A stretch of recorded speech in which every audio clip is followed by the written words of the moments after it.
The this game is being played as part of the Gauntlet community, and if you are watching this and are curious about what this community is about and want some more information, you can get that information on gauntlet-rpg.com.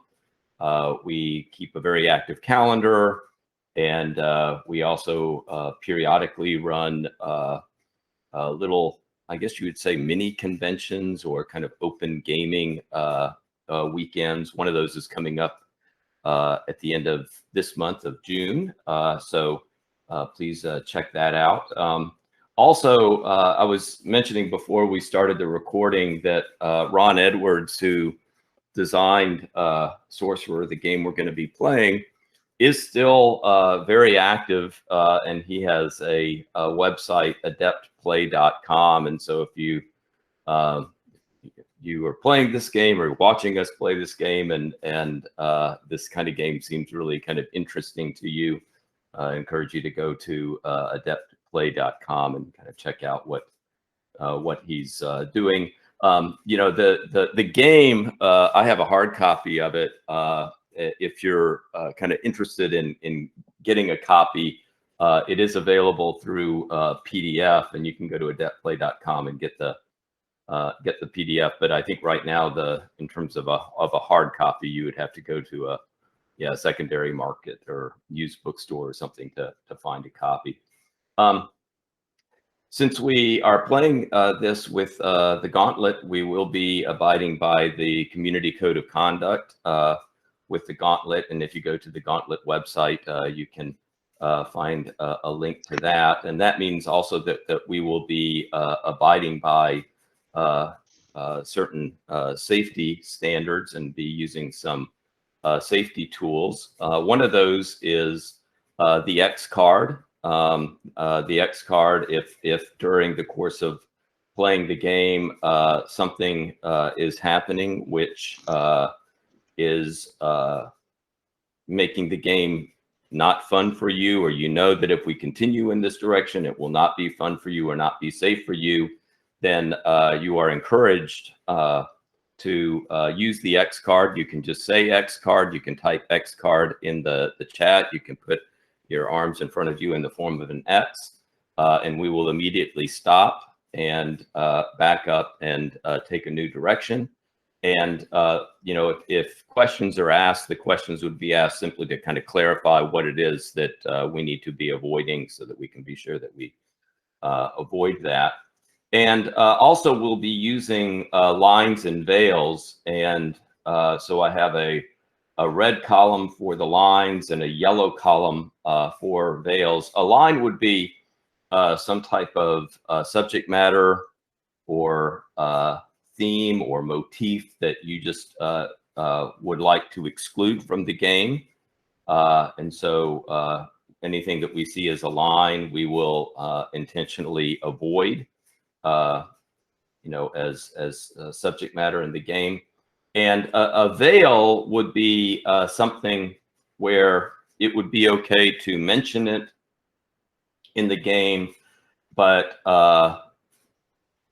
we are not going to kind of probe into it with any kind of detail or kind of go into any imagery or anything of that nature. And so I would encourage you, if there's you know, some of you have already been adding a few things on the lines and the veils, I, you know, encourage you to kind of look at those. Feel free to add any line or veil that you would like. I would also say that with lines and veils, you know, after we kind of finish up with them here, this is the lines and veils are always living, so that, you know, if you know you have something that kind of comes up in the course of the game and you hadn't initially put it down as a line or a veil, but would like to add it, all you need to do is to just alert us to the fact that, okay, I'd like to, you know, introduce a new line, or I would like, you know, this has come up. I'm maybe okay with that, but I would like to veil it, and we can kind of continue to add to the lines and the veils. And I would point out that the game Sorcerer, one of the supplements, was, I believe, the first time that lines and veils as terms kind of came up was through one of the supplements to Sorcerer. I also, next to the lines and the veils in the green column, I have wishes and plans. So that would be a spot for us to kind of use that if there's things that you want to have kind of introduced in the game, or perhaps we have finished up one session, but you're really kind of thinking that, oh, my character, I would really like this character to move in this direction or move forward with this particular plan. We can add that to the green column. And then one other safety tool that I would mention is the open table policy.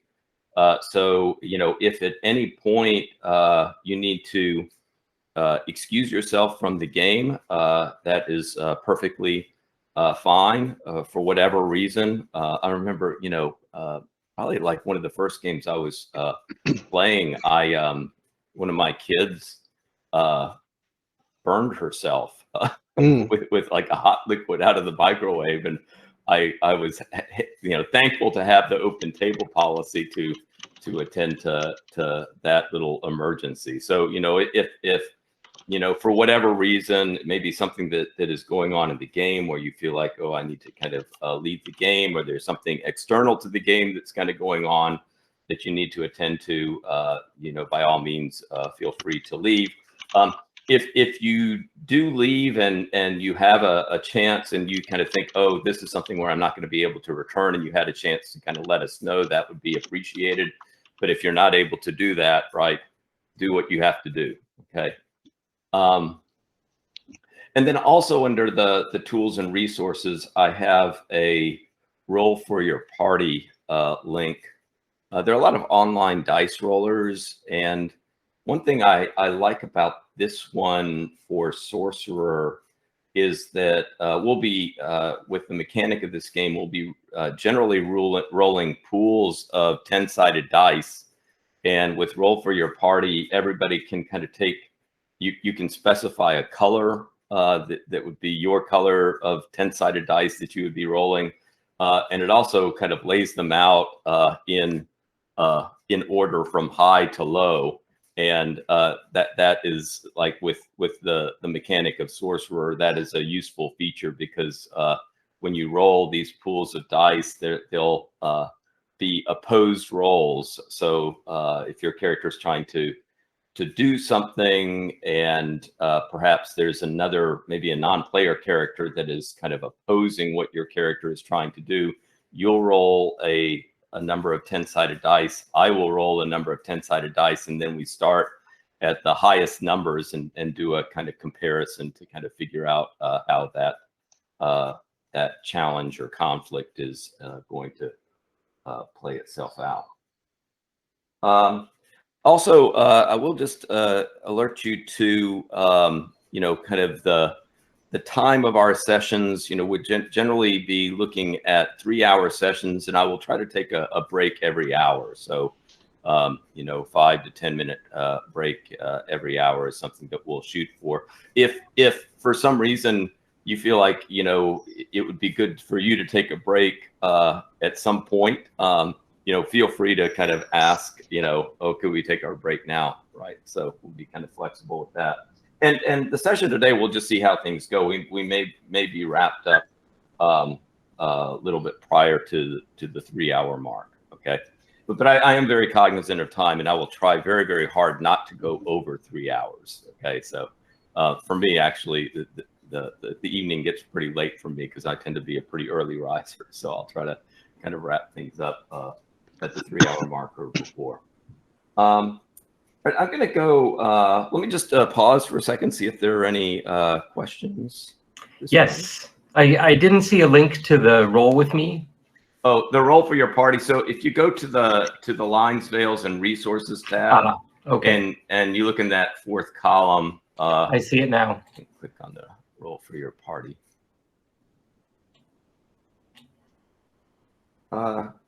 Okay, any other question at this point? No. Okay, then let me go through what is sometimes referred to as CATS, the concept, aim, tone, and subject matter of this game. So the general concept of Sorcerer is that the characters who you will be playing are people who have certain ambitions, drives, goals, aspirations, and your character has been willing to make a bargain with a demon in order to help you to achieve those goals or aspirations, and kind of goes back to the the story of Faust, and there are other kind of stories through literature and legend of people who just feel like, oh, I have to get this thing, or I have to accomplish this thing, and they become kind of willing to kind of push themselves to the limits and put things at risk in order to get what they want. So we have that kind of as the general kind of concept of this game. The aim of our session today is going to be to create some characters, which also will involve creating the demon that your character is initially kind of allied with. So you get to start off with a demon to begin with. During the course of the play, you can also kind of try to contact other demons and try to bind them as well. But you get kind of, in a way, one for free at the start of the game. It becomes a little challenging, but also very fun to try to kind of get another demon in the course of the game. But yeah, so we'll do some character creation, and I'll kind of introduce some of the basic rules and mechanics of the game and how things kind of operate in the game. And the tone of the game, I think that the tone can vary, but it kind of is initially set up as a kind of modern urban gothic horror game. Is kind of kind of the default setting is somewhere in the present day. I mean, you don't have to play it in the present day, but kind of the kind of basic idea would be to do a kind of very contemporary version of some type of Faust story, right? And so but the game can veer to kind of different tones. I would say that usually the game can be a little bit more mature. If you were kind of putting a film rating on it, I would say a typical Sorcerer game would be somewhere between PG-13 and R, is what the rating would get. And in terms of the subject matter for our particular game, the rule book suggests that the person who is going to be the GM or referee of the game kind of establish a setting. And for those purposes, I created what sometimes is called a one sheet. So the idea for this particular game of Sorcerer is we are going to set it in South Beach, Florida, in the Miami area. And I think in one of my emails, I let you know I have actually never been on South Beach, so we don't need to make this like super precise. We may at some points maybe want to look at a map of South Beach, but if you want to invent your own restaurant that would be set on South Beach, right? That's perfectly fine. We don't need to kind of chain ourselves to you know, super accuracy with this. But yeah, I'm thinking about South Beach though as a place that has, you know, it's a kind of active social life. There's a lot kind of happening there. There's a certain kind of look or style. My daughter, my oldest daughter, says she has been to South Beach. She says one thing you immediately pick up on is that at least during the day, everybody's very casual. She says you kind of go into you know, walking along the road or in you know, businesses, people are wearing like swimsuits and stuff like that all the time. You know, it's you know, and then, you know, in the nightlife, it's very kind of active on South Beach. And then our demons are going to be in some way or another about neon looks and fashionable hooks. So like with a game of Sorcerer, you kind of try to specify a kind of look or appearance or kind of concern for the demons. And so I thought with South Beach, right, the kind of neon and fashion would be appropriate. And in terms of how we are defining humanity then, since, you know, we have the demons all about kind of looks and fashion, I thought we would define humanity in terms of choosing substance over style at some personal cost. All right. And yeah, and then I, on the one sheet, kind of gave you a few little images to consider with some, you know, quotes about some of them about Miami, and I liked my Julia Child quotes that I found about Julia Child, the French chef, that I believe in red meat. I've often said red meat and gin, right? But yeah, so that'll be kind of like some of the basic ideas driving the setting and the kind of demons that we are thinking about. So with that, let's maybe get into character creation. And there is a little character creation document in the shared folder. And with and you can also then go to the character keeper, and if you go to the first page of the character keeper, that is where we will put our characters, with the top box in the column, you know, being there if you would like to at some point find some type of image or illustration, you can put it up at the top there. But if you each would like to just grab a column, and where it has the player name, you can substitute that with your name so that we know which column is being controlled by which player. With the Sorcerer character creation, you have these 10 elements or components to it. And you can take these up. For the Sorcerer, you can do these in any order. Okay, so you know, I'm just going to go through some of these. So it says allocate 10 points between stamina, will, and lore. Each one of these needs to have at least 1 point allocated to it. But you are free to distribute your 10 points as you see fit between these 3 basic attributes which are used in the game.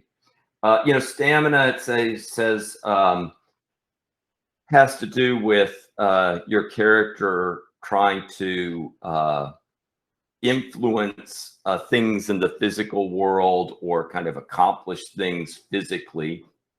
You know, it could have to do, you know, certainly to do with your character's strength, but not necessarily. I mean, just kind of athletic ability or endurance or those types of things would also be, you know, things that would fall under the category of stamina. Will has to do with kind of influencing things in the mental or the social sphere, right? If your character was trying to, I don't know, impress somebody, or trying to maybe deceive somebody about what their intentions were, you might be drawing upon will. And then the lore attribute has to do with sorceress knowledge and prowess.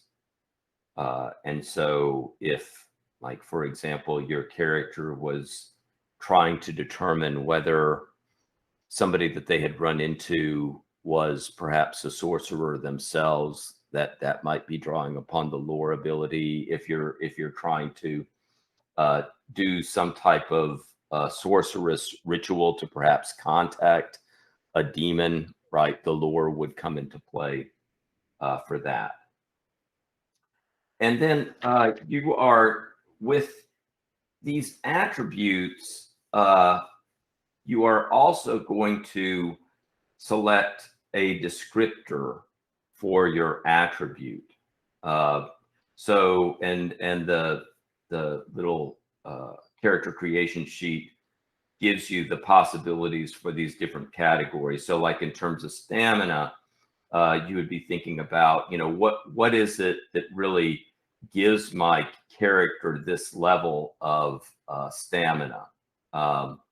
And so it could be athleticism, or it could be that they are using some type of chemical substance to heighten their stamina, or maybe it's that they have some type of military regimen that they follow.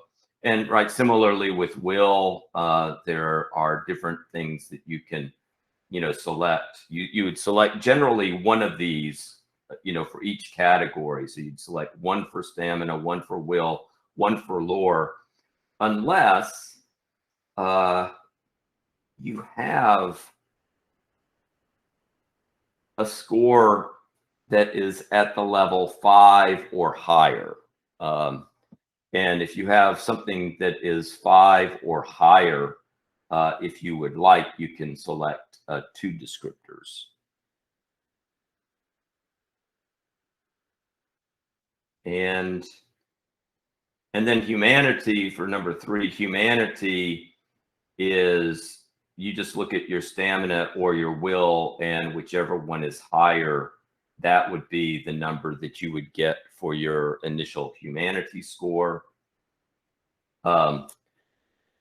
During the course of the game, if you are doing things that would kind of jeopardize your humanity, you will have to make a roll, and it's possible that your humanity score will go down. If your humanity ever drops to 0, you know, your character basically is no longer playable at that point. You have ceased to be human at that point if your character ever drops to 0. And then you're also going to choose a cover for your character and set that number equal to either stamina or will, depending on how you kind of conceive of your cover. So your cover would be, your character is a sorcerer, but sorcerers are very rare in the world.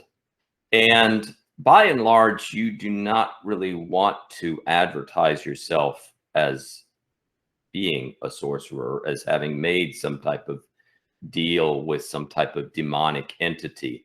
So your character would have, you know, when people are walking around and they meet you or they see you, your cover would be, you know, what kind of perhaps profession or activity they would most closely kind of associate you with. So, you know, it may be, oh, I'm kind of known as a restaurateur, or I'm mainly known as a lawyer, or you know, I'm mainly known as a surfer, right? I'm kind of always out there on my longboard, and that's my cover. And your cover, I mean, aside from kind of masking the fact that you're a sorcerer, the cover can also come into play because, you know, depending on what your cover is, you during the course of play, you can kind of lean into that and, you know, kind of do things that we would say, yeah, that if you're a lawyer, then you know, you have certain, well, certain research abilities. You certainly kind of know your way around laws and rules and regulations and those types of things. Probably know a lot about how to kind of, you know, doctor up kind of documents and things like that. So, you know, a lawyer would kind of have in its wake a number of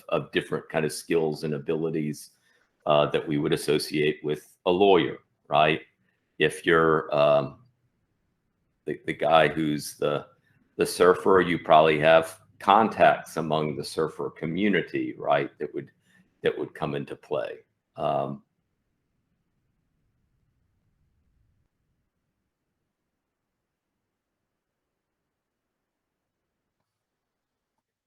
And we also talk about the telltale. So the telltale would be some type of feature which might give you away as being a sorcerer. And it doesn't, I'm going to go and read what he says specifically about the telltale.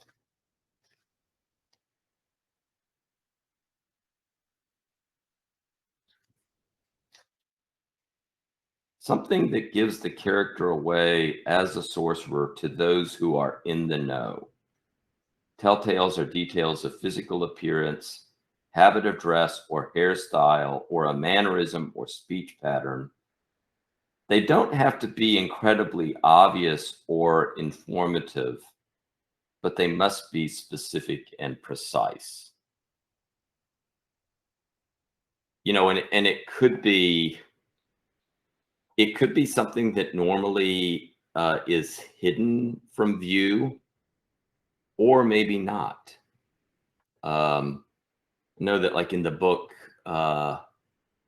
demons also will have some type of a telltale, but I remember one example in the book was I think it may have been a demon whose telltale was that one of her eyes, if you looked at the pupil, seemed to be more like a cat's eye pupil than a normal human pupil was. I mean, it could be some type of strange tattoo. As you know, he says it could be some type of mannerism or speech pattern or something like that that would be a telltale.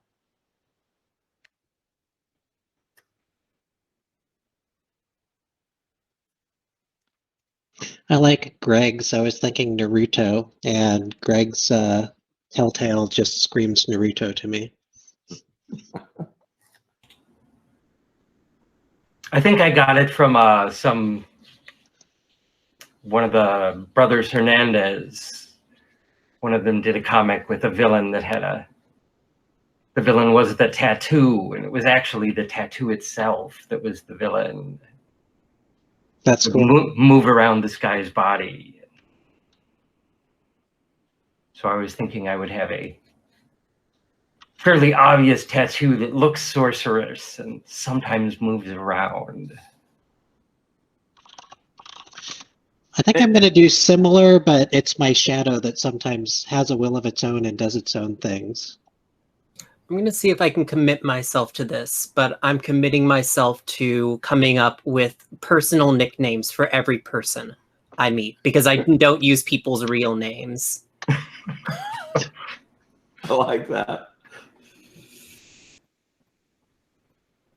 And I might have missed the price. What were we supposed to? Yeah, so I haven't covered that yet. So the Okay. price is your character has to have some type of problem that has arisen or been made worse through your practice of forbidden arts. And it must be worth a penalty die in at least some situations that you imagine will happen during play. Right. So some examples that he gives in the book would be arrogant, -1 to all perception rolls, because I'm so arrogant that I tend to be so kind of self-confident that I actually miss things, so that my perception is affected. Or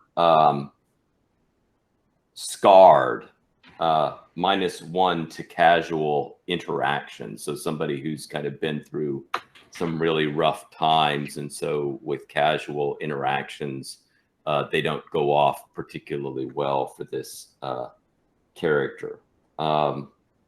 Or he has cynical, -1 to all humanity checks. He has, as another example, bookish or secluded, -1 to any first roll in a scene. Or here we can there's a list here that I'll just copy in, so you don't have to read through them all yourself. Yeah, well, and that list is, you could grab one of those if you want, but it doesn't have to be one of those. You can come up, with your own price if you're kind of thinking about who your sorcerer is, and there's something that kind of makes sense for your character concept as being a price. You can put that in, but there has to be along with the idea, there has to be a kind of a penalty that would be coming into play in some situations that you think would arise in the course of play. Oh, weird. That document, for some reason, that Google Doc is like all gibberish text when I go to the actual doc. Weird. Oh, weird.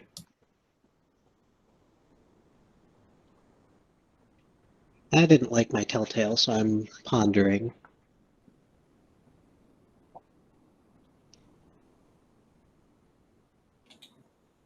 He does also say about the price that people are often worse at things that they care most about.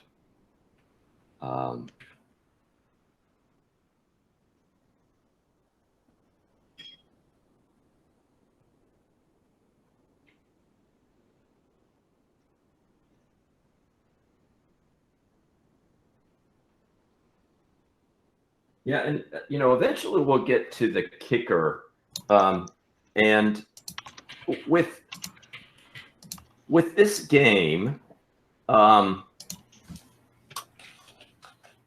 the game is flexible in terms of whether the characters operate together or not.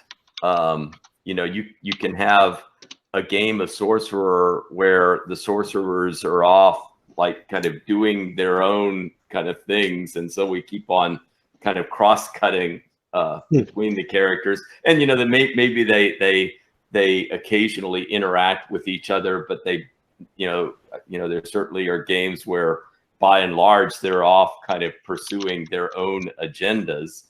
But there are also games where the sorcerers are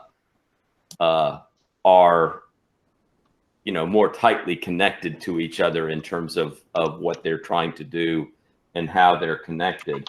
And in terms of how we go with our game, some of that would, I think, depend on the kickers, and we may want to kind of talk about possible kicker ideas. And if you're kind of interested in a game where the sorcerers are kind of operating together or interacting with each other more regularly, it can help then to have kind of kickers that have some aspects that overlap with each other. And so what you're going to try to do when you come to the kicker is have something which is going to kind of spark your character or propel your character or kind of get them moving in some way.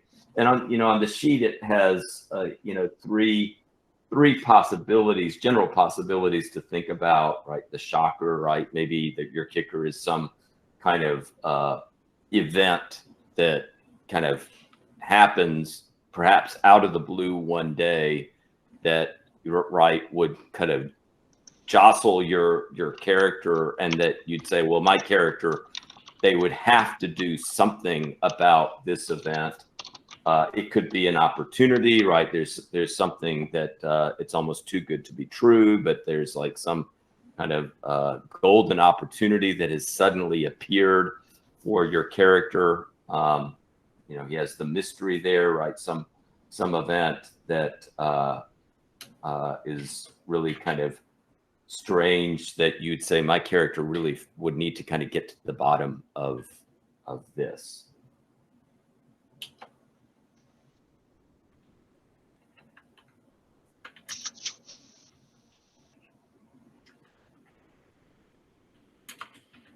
And I think, with the kicker, it may be, if you have ideas right now, maybe think about those. But we'll have some discussion about that. Yeah, it might be better to ponder it, and we can work on our demon as well.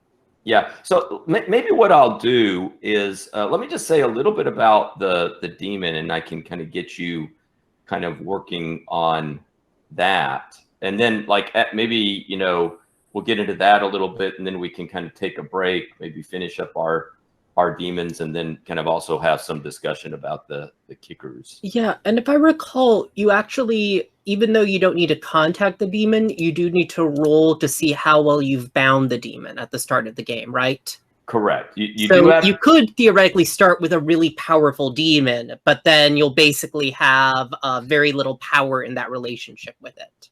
Correct. Well, depending on how you roll, but yeah, the more powerful. Okay, so the amount of power that your demon has is generally going to be tied to how many abilities it has. The more ability your demon has, the more powerful it has to be to kind of have those different abilities. Now, that's not always the case. I mean, it is always the case that if you have a lot of abilities on a demon, that demon is powerful. It is possible to have a demon that doesn't have that many abilities, but if you want to make it powerful, you can still make it powerful. Yeah, because there are benefits to having more power, even if you don't want to give it more abilities. Correct. And fictionally, I guess maybe you'd want to not give it a bunch of abilities, because then when it's angry at you, it doesn't have as many options. Yes. So get over to the demon here. So now with the demon creation, it at the top of the sheet gives you kind of 9 steps, and with these you should go in order. So you should start off by picking what type of demon you would like to have. So the types are an inconspicuous demon, which would be a demon that is just naturally hard to perceive. And with that demon, now he kind of waffles a little bit on this, but with that demon, it will come, if you have an inconspicuous demon, it will automatically have the cloak ability, and that one comes free. You don't have to kind of add that, it's just a kind of free ability that all inconspicuous demons have, that cloak ability with them. You can have an object demon. An object demon can just be a demon which is any physical object. It could be a gun. It could be a car. It could be a walking cane. You know, could be your hat, right? Could be any object that you would like it to be. Do we all have the same demon or individual demons? No, you each have your own individual demon. Yep. Okay. You can have a parasite demon, which has to live inside a host. And the parasite, the parasite is usually in the sorcerer who bound the demon, but not necessarily. There is a passing demon, and a passing demon is a demon that would normally appear like perhaps a person, could perhaps pass as an animal, or some other, you know, kind of being or something. But people would, unlike the inconspicuous, they would see it and say, oh, that guy has a big dog that's following him around, or oh, that guy is always seems to be accompanied by this kind of strange silent friend who's always walking by him. And the passing demon has to have the ability of cover, and that one is not free. That is kind of a ability, though, that you're required to have with the passing demon. And then finally, there's the possessor demon, which is a little similar to a parasite, except the possessor is a little bit more active in taking control of the host. One game of Sorcerer I played, somebody had a possessor demon, and the possessor demon was not in the sorcerer, but was possessing this other guy. And you know that the possessor demon also had the ability called Hop, which allowed it to kind of leave one host behind and go and possess somebody else. That's cool.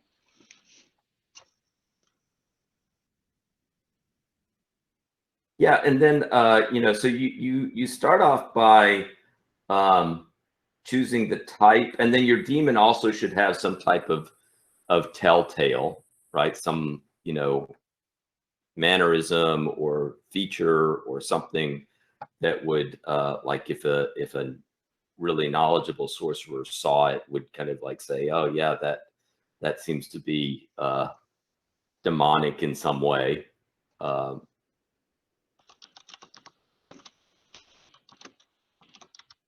And then once you have your type and your telltale, you start thinking about abilities.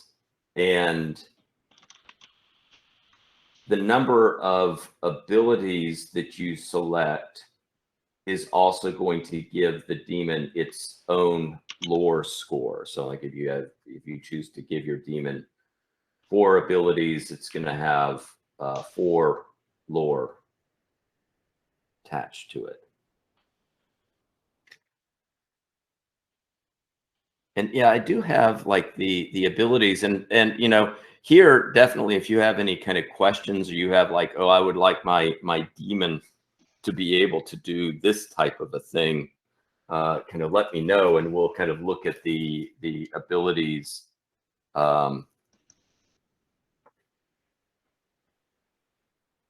But I think, what did I do? Did I have in the shared folder, did I have an abilities list? Yeah. So I have the demon abilities both in a separate document, but they're also in the character keeper. You have a tab that goes to the demon abilities.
Yeah, and you'll see with some of these, you know, if you read them, you'll say, well, that sounds like a good ability. Some of them you have to then kind of specify something about that ability. So like there's a special damage ability, and if you take it, you have to specify whether Here we go. the damage is going to be lethal damage or non-lethal damage. Like the boost ability, which kind of basically allows you to channel your demon's power to kind of boost your stamina, or it could be to boost your will. But you have to specify at the beginning whether the boost, you know, when you use the boost ability, you have to specify at the start whether it's always going to be your stamina or your will. If you want to have the ability to boost both of it, you can do that, but that would require 2 different boosts, right? So you would, you know, you can say, I'm going to do one boost and have that one be my, you know, charge up my stamina, and I'm going to have another boost that will, you know, charge up my will. But then you know, that's considered like 2 different abilities. And there also, there's this one ability, ranged, which you can choose, and that one gets attached to some other ability. So like you might choose special damage, but you'd say, I would like to be able to, right, be able to kind of, you know, use my special damage at range. And so then you would have to kind of basically use 2 abilities now, right? One for the special damage, and then a second one to kind of give it that range.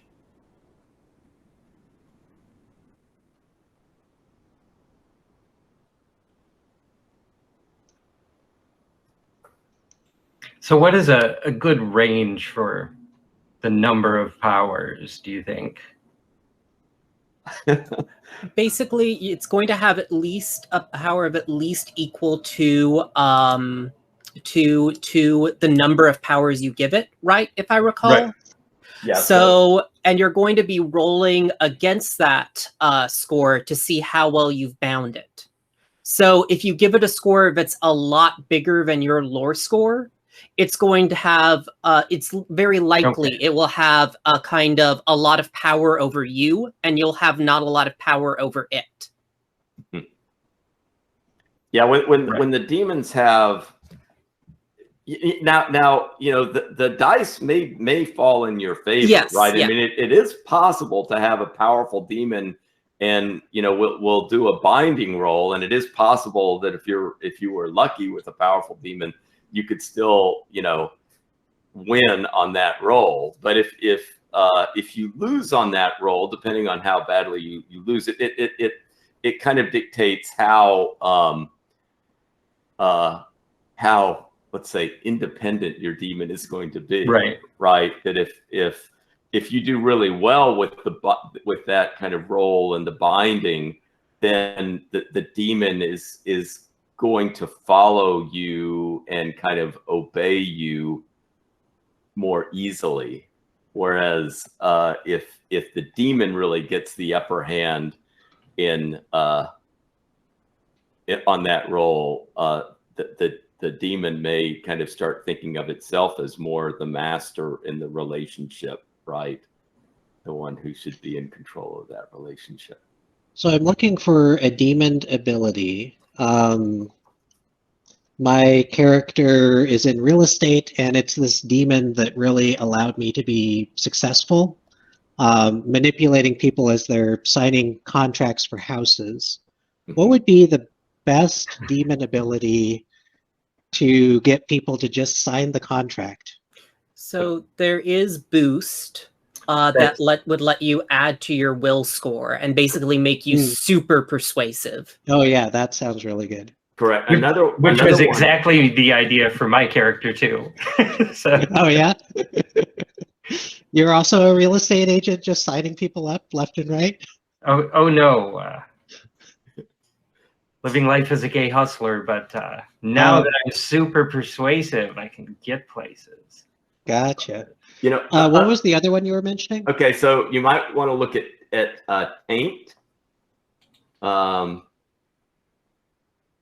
So where it says, target makes a humanity check versus the demon's power. Failure means a loss of humanity point.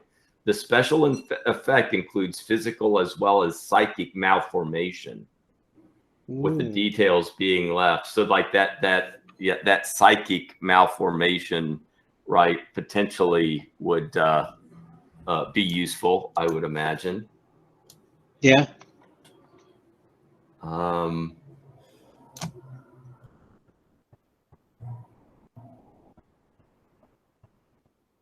think I'm going to go with boost. I like I just become super charismatic angle for that one. I mean, there's also that perception ability, which could be, I think, useful perhaps to a real estate.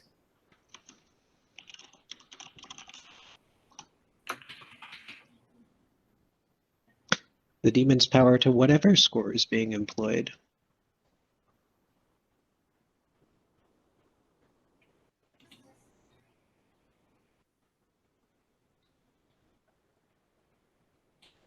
It also, I mean, just thinking about like, kind of influencing other people, you have confuse and daze, which kind of are described as, it's thinking, I think, more combat situations, but I think, in other situations, right, a kind of confuse or daze. Yeah, confuse was the first one that grabbed me, and then it looked so combat focused. I was like, that's probably not it.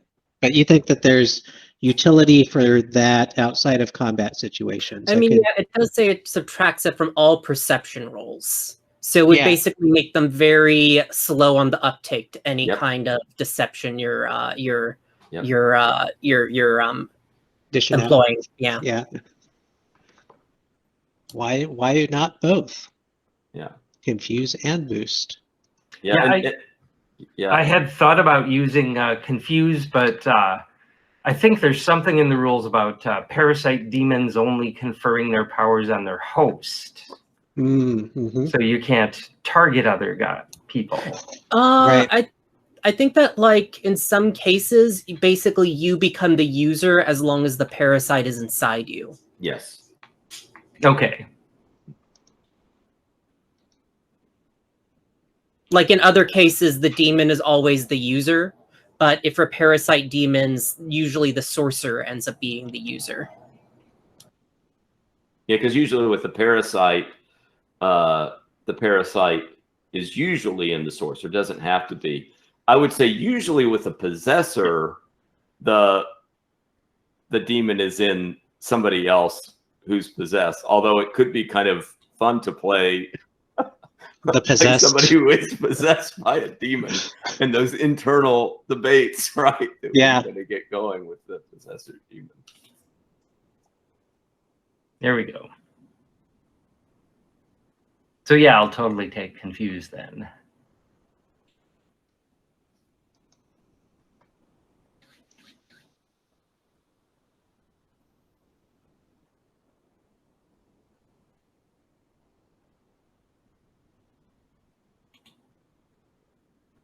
And with my lower, we'll see how that relationship ends up. Yeah, and Stephen, I like also, with the perception, you're correctly kind of giving like a specific thing that perception would be tied to. So the internet footprints is good.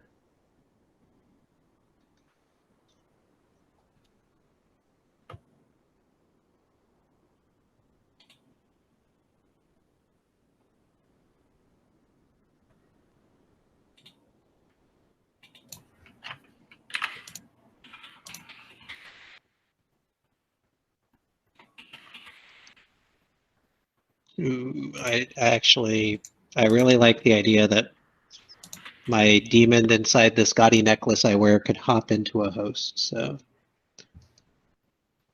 is that a permanent shift or a temporary shift? I think that might actually be a move that's specific for possessor demons. I A don't know if possessor other demon, demons you're right. can, yeah. Yeah.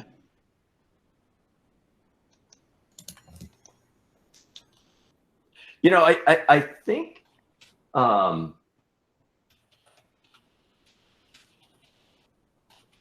I think it would work to have a possessor demon whose telltale was a kind of golden necklace that would always appear around the person Who is was possessed? Oh man, that is so good. And so, And so if I'm losing control of the negotiation, I'm like, you got to just take over this guy.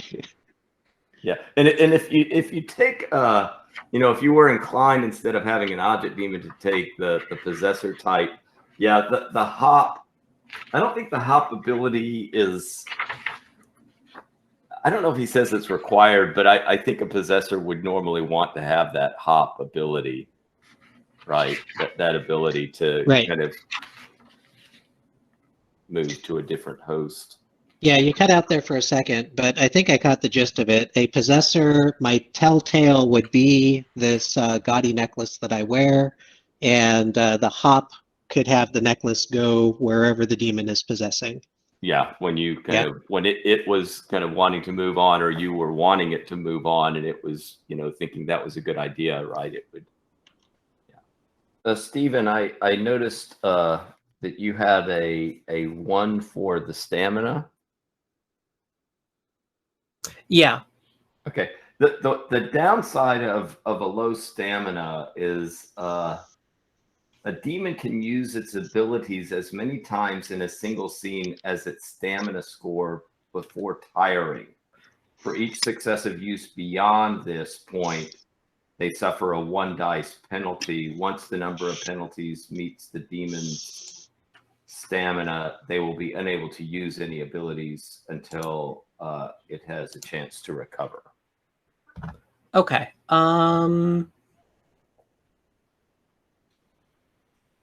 Yep. So does using cover count as a use of abilities? Or is that just basically it has a skill set like a human would? Cover, yeah, it would for an object demon. Yeah, that would be counted as using an ability. Okay, I'll Yep. give it a 2 then. Yeah. I mean, they're just a cell phone. They don't have much stamina. Well, and you can, you know, as you know, after you kind of use up the stamina, you can still have a little bit of use out of it, right? That it you know, at some point, you know, but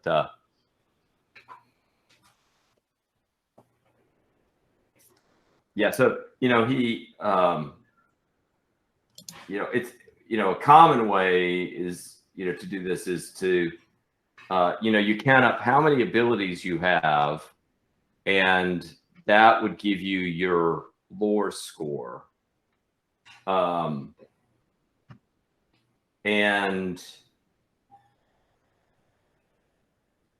then you add 1.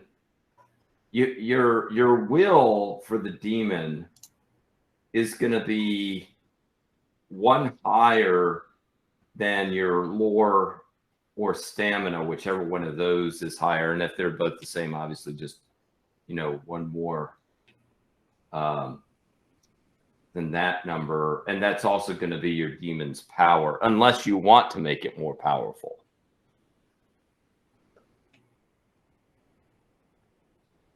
Yeah, but with a lot of these abilities, when the demon is exercising that ability, a lot of times it's going to be the power score that is specifically going to kind of be the number that is used.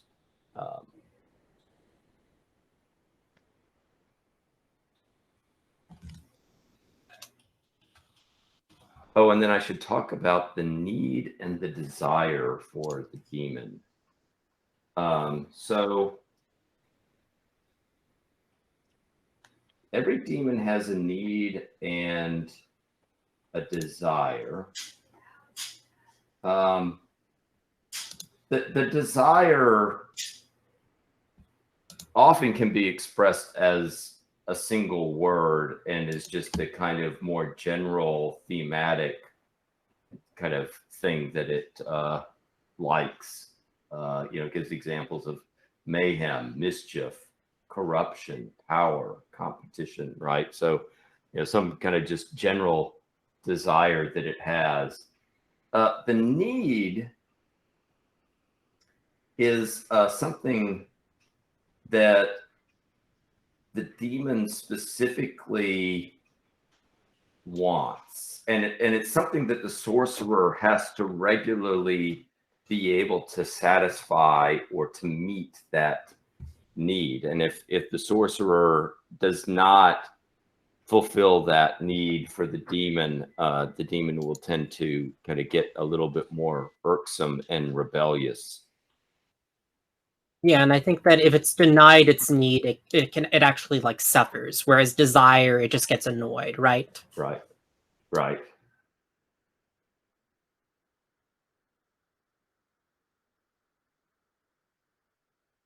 Yeah, but in play, you usually want to be kind of thinking about like opportunities to satisfy your demon's need. Like if you regularly are satisfying your demon's need, it will tend to be more obedient to you and your wishes.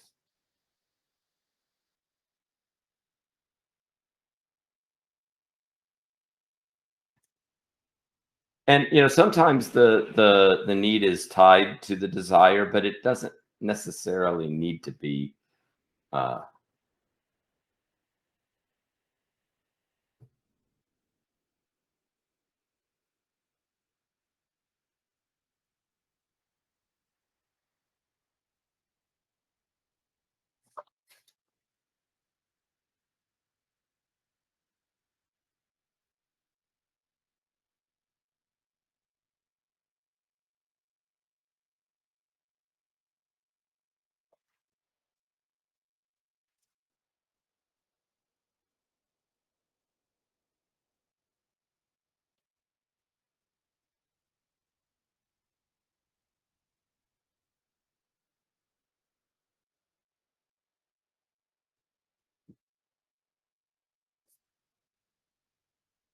Okay, let me see if there are any questions at this point. How are people doing? I see.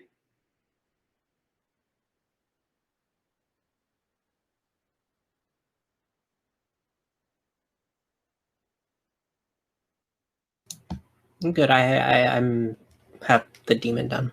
Okay. Nicholas, so you have this possessor demon. With the possessor demon, I would give your demon a name, but you also might think about I'm assuming, although it doesn't have to be the case, but I'm assuming that your possessor is starting off possessing somebody other than you. Is that correct? I actually liked the idea of it possessing me, Okay. so I think that's where we're going to start. So you are currently wearing the gaudy necklace yourself. Correct. And I have been since I've been on this amazing streak of deals, and I'm not going to take it off. Okay.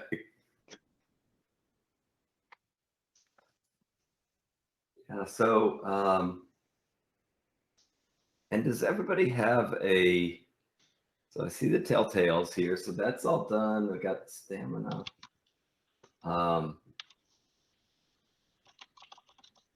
So is everybody set for us to roll the binding strength? Sure. Okay, so let me look at how we do this, and this will get us a little bit into the mechanics.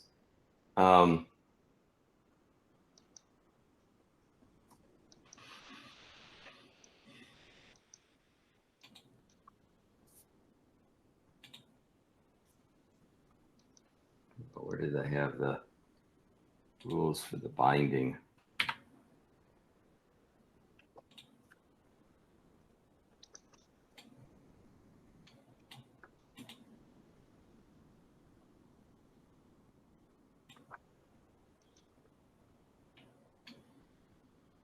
I'll just go to my cheat sheet here.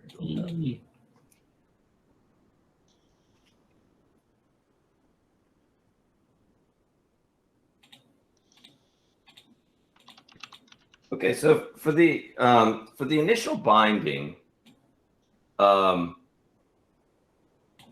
going to roll against your demon's will, and for this initial binding, you can kind of decide which of your scores you would use to bind the demon. Typically you would want to kind of go like stamina, will, or lore. You would be kind of looking at which one of those you would employ. And the idea here is that, for example, if you were binding the demon using your stamina, you would imagine that kind of binding ritual as involving some type of physical confrontation with the demon that would be going on during the binding ritual to kind of bind it to you. Whereas, if you were using lore, you would be saying, well, I'm really kind of in this binding ritual relying heavily on my my sorceress knowledge, right? Perhaps my research, or just my kind of insight into matters of demons and sorcery. And if it was will, right, there would be some type of psychological or kind of mental, you could imagine that, okay, like if somebody was like, okay, to bind my demon, I'm going to set up maybe this would, be a possibility for our real estate person. Oh, we're going to write up a contract, and right, the contract is going to be how I bind the demon, but I'm using my will, right, my mental faculties to kind of put that contract together, just so to kind of make it in my favor. So let me just go through the character sheet here. So starting with Greg, your demon's will is 5. How would you bind your demon?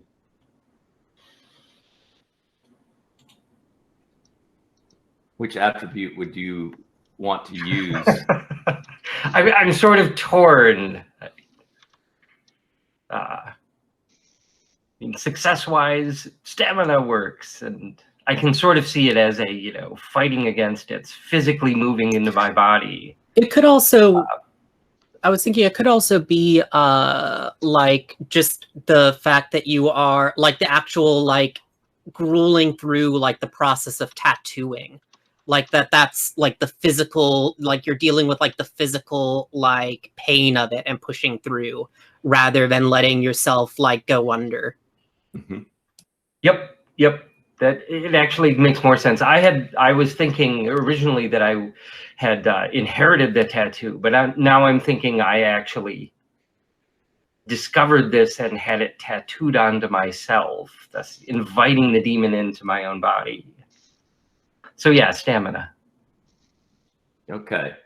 So if we go to roll for my party, I'm going to be rolling. It's 5, correct? That's the will of the demon. Yep. So I will roll 5. Let's see. And then you're going to roll. You're also going to roll 5. So it's going to be 5 versus 5. There we go.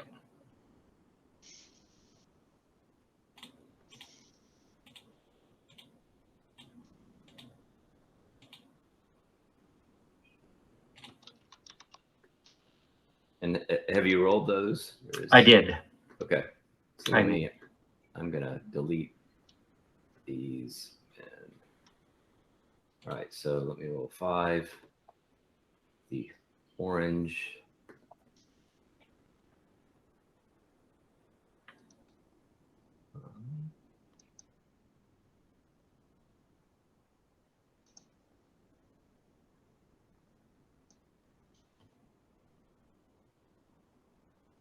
Okay, so the way this works then is you're the purple.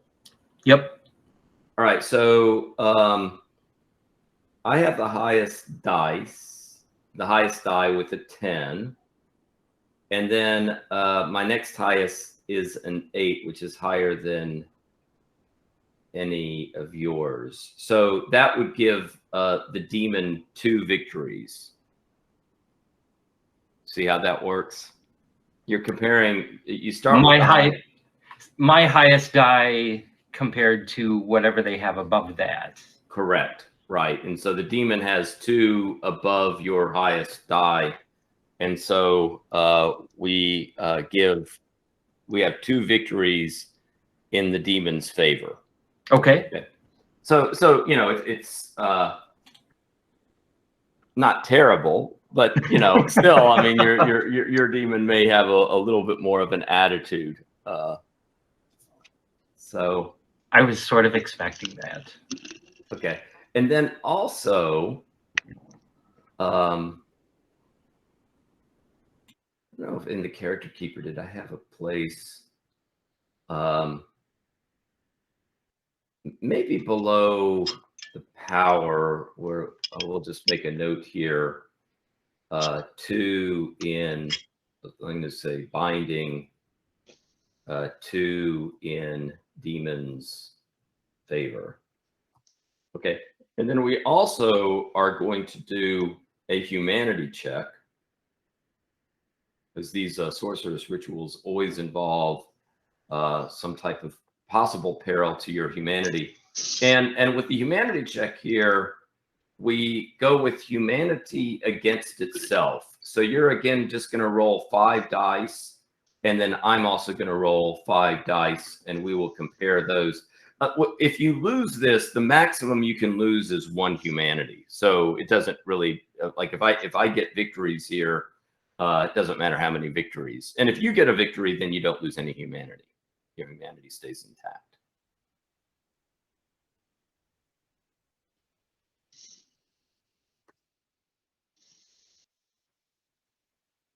You're muted.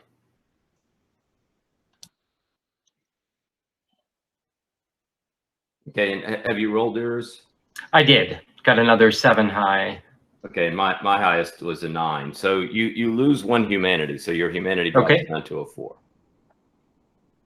Okay. And we'll move to Stephen.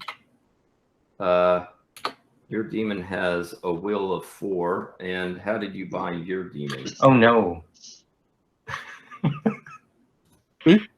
I just realized you named yourself Taylor, and I was thinking of the name Tyler. I will not go with Tyler. I will pick something else. Oh, sorry, I didn't realize you were gonna. I mean, no, I'm kind of set on my Twitter handle of smart not swift. So I like that a lot, actually. I am fine with finding another name. I just thought it was kind of funny. Yeah. Yeah, I think that actually, like, the way I encountered the demon was that I think it has like a presence on the internet prior to me like binding it. And I think it actually showed up as like a troll on my Twitter. And I think that it was this like long flame war between the two of us through which I bound it. And using your will, I'm assuming, was Yeah. the way you did this in the flame war. Okay. So I'm going to roll 4, and you will roll 5. Yeah, let me go over to my roll for the party here. And I'll go on and roll mine.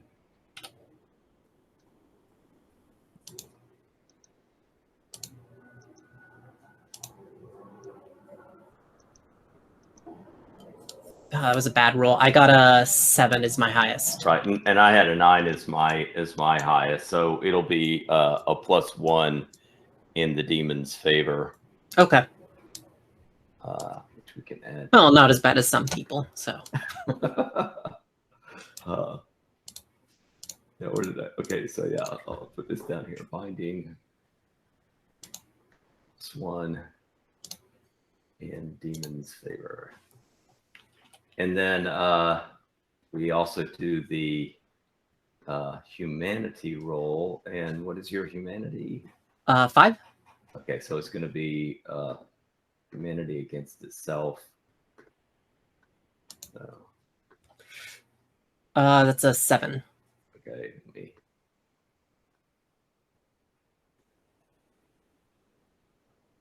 Okay, and let me roll these 5 here. Okay, and so you also, I had two victories, but the most you lose is 1, so you lose 1 humanity there. And then finally, Nicholas, we got your demon has a will of 5. And how did you bind your demon? Yeah, so I'm a member of a coven, and so what I imagine that looks like is this new age positive energy cult, if you will. And so I wanted to bring upon myself this thing that we're finding in our manuscripts, this prosperous favor. And so I You're think all visualizing your success together. exactly, we're visualizing so much success and just imbuing it into this necklace that I then take and place upon myself. And so definitely will. Okay. So this is going to be 5 versus 5.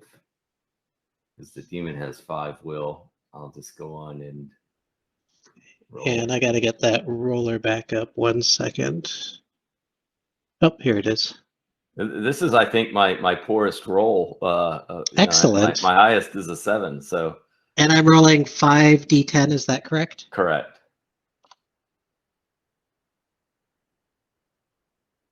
I've got a 9 and a 10. Oh my god! So yeah, so Yeah. you have 3 victories. So very So that was the key. None of the rest of us were visualizing our success. Correct. prior to You our got roll. to imagine success to achieve success. right. And do you have a name for your sorcerer? Prosperous favor. Okay. Or for my sorcerer. No, Yeah. not yet. I was trying to figure that out. I was going with like zip or skip or something kind of like just short and punchy like that. Yeah. Okay. I'll just put down here binding 3 in sorcerer's favor. All right. And then your humanity is a 5. So now we're gonna do that humanity roll. So How do I just clear to get rid of all my dice? well, you can now just click on them, and then there's the green reroll selected button. Oh yeah. It's a little buggy though, so selecting them and deleting sometimes works better. Sometimes when you re-roll, it gets weird. Yeah. Okay, so I'm just gonna hit the clear button then. Okay. All right, yeah, that just cleared mine out. Oh, it might have cleared everything It clears out. everyone's. If you want to Yeah. delete specific ones, you need to select the ones Select that you them. want and then choose the delete selected, which is to the Okay, right. and I tried that a couple times and it would only delete like 1 or 2 at a time for me, but roll 5d10. Let's see what happens. And I should be orange because that's the color of my character sheet. All right. I'll choose a different color then. I'll go with green on this. Couple 9s. Okay, so just how this works, I have 1 9. So what we do is we cancel out, since we both have a 9 as one of the high ones. We cancel out my 9 and one of your 9s, but then that gives you still a 9, a 7, and a 6, right? You just kind of set the 2 high ones aside if they match, Yeah. and then start the comparison from there. So your humanity is also intact. The power of positive thought. You're feeling very smug at this point. It'll change, I'm sure. All right. So, yeah. And does everybody have a need and desire for their demon? Do we have that? I don't have the need yet. I was thinking that it needs me to bring to it riches that it consumes, and that's kind of long-winded. Yeah, my demon wants to eat people's secrets. So, eat gold would be fine. And mine just likes messing with people, causing trouble, exposing secrets, starting fights. Okay. Yeah, I think we can work with that. Like, just kind of creating scenes with, people, right? Okay. Oh, and I figured out my price. I did decide to go with bound. I have -1 to lying. Okay. And then we got reckless -2 perception, arrogant -1 to perception checks. Okay. And I'm also sort of like compelled to rush into things without preparing because I've got a demon tattooed to me. What's going to happen? So the two telltales, they're different, right? Correct. Yeah, your demon has a telltale, and you have a telltale. Yeah, got it. Mine sort of gets they overlapping. could be related. But yeah, they could be related to each other in some way. Yeah. Yeah. So let's maybe. It seems like we maybe at a good point to go back to the kicker then, and it might be helpful for this for everybody kind of maybe to give a quick little overview of their character and their demon, just so that we have those in mind, and then maybe start talking about what you're thinking of in terms of the kickers, the things that would be setting your sorcerers in motion at the start of this. And maybe can we go in maybe reverse order here, starting with Nicholas and work our way back across the character keeper. All right, Zip. That's what I've decided my name is. So Zip has joined the cult of positivity, and it's an excellent cult. He sells houses. It wasn't doing too good until he really got into this positive mindset. You'll see Zip wearing like a loose flowing white short sleeve button down shirt that's a little too open, exposing that necklace that he wears. Fast talker, loves seeing deals just move at an unprecedented speed. I don't know what else to tell you. What else should I be thinking about? I'm curious, like the type of real estate. You say he sells houses. Is there Timeshares? Absolutely, timeshares in Miami, which is where we're at, right? Yes. Or yeah, Yeah. in Miami, timeshares. That's the deal. I mean, I used to do real estate. Not as good as timeshares. They're the best. Okay. And how long has he been? He's been in real estate for a while then, but is the move to timeshares a more recent? It is actually got into my positivity group in Colorado and just started moving a bunch of timeshares after this last what do you call that retreat that we had, where we summoned prosperous favor, and I just have not seen as good a times as I've seen since then. Decided to move into one of those timeshares just to kind of know the product and really get to the point where I can sell it better than ever. Yeah. And is the hot coals, is that something that you did with your coven? Is that? Oh yeah, absolutely. I think that was a positivity ritual gone wrong. So you're not supposed to burn your palms, but we had like a yurt, and there was like steam happening, and bad things ensued. Okay.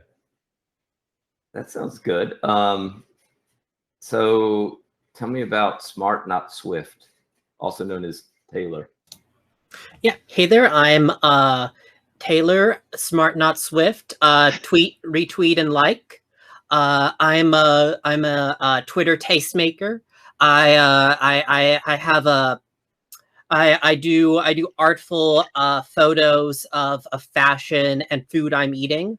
I also know I'm also the what if I'm not at a club, then it's frankly either uh out of you, it either no longer is or never will be.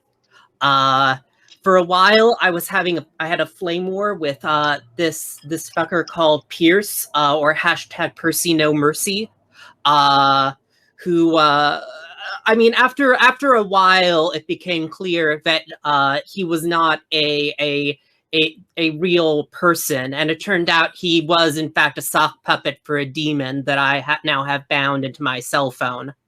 Uh, yeah. Uh, I think that sums up pretty well what I get on with me. Okay. How old is Taylor, and do you have any? Can you give us maybe a little image of what he looks like, or what they look like? They them.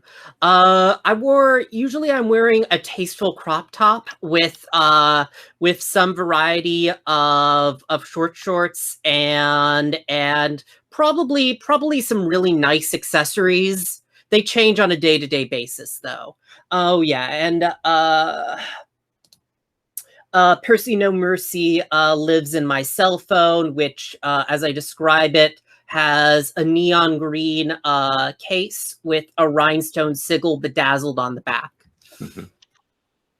And your price is -1 to lying, meaning that when you're trying, you're not really good at lying. It hurts. It hurts to lie. I mean, why would people lie when the truth is so much more entertaining? I mean, and I do use people. You don't need to lie to like leak someone's porn history on the internet. Okay, but if you ever get into a situation where you have to lie, you're not particularly good at it, I guess. Yeah. Yeah, that there's some kind of giveaway. Yeah, it's part of how my kind of hedge magic that I've used to bind Percy No Mercy. Okay. All right, and then tell us about Jackson Nelson. Jackson Nelson, he is a sort of higher end gay hustler at this point. Grew up in very sort of backwoodsy Florida, and got kicked out of the house at 17 for being gay, and migrated to Miami, where he quickly picked up hustling. And now he's good looking enough that and just savvy enough to survive that now he's sort of worked his way up and does like online stuff and has an OnlyFans account. So manages to make enough of a living to keep himself going.